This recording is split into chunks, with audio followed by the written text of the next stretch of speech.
Бүгінде жемқорлық қоғамның қай саласынан болмасын көрініс табуда.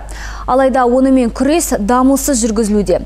Осы мақсатта мемлекеттік қызмет істері және сыбайлас жемқорлыққа қарсы іс-қимыл агенттігінің мамандары көшпелі мәжіліс өткізуді дағдыға айналдырған.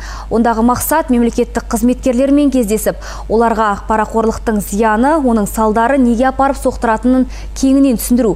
Осындай жиынның бірі Павлодар шекара қызметінің әскерилерімен өткізілді.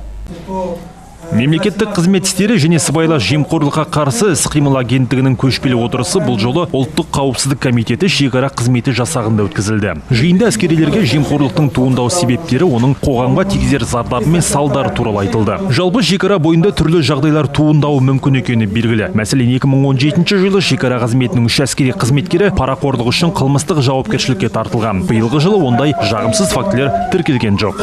Бізде жаңа Павлодар қаласында орналасқан әскери бөлімнен басқа шекарада бөлімшелер бар, ондаған.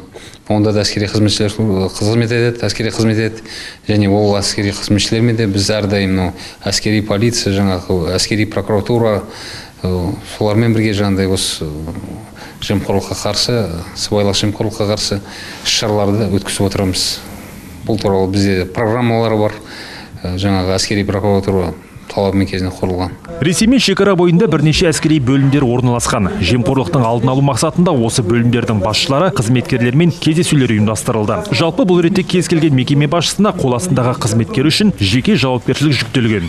Қол астында істеп жатқан кісілері пара алып ұсталып жатса, бірінші сұрау басшыларына. Өздері біздерді шақырып, бүкіл Павлодар облысы бойынша посттарына шықтық, қарадық, тексердік. Сол кісілердің арқасында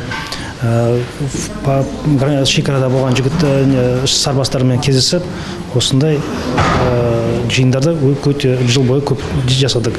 Сала мамандары жыл соңына шейін аймағымыздағы барлық мемлекеттік мекемелерде осы тектес кездесулерді өткізбек. Парақорлықтың алдын алуға бағытталған жиындар сондай-ақ банктерде, өндірістерде, басқа да кәсіпкерлік нысандарында ұйымдастырылады. Қуандық Танабас, Анатолий Классин, Ертіс ақпарат.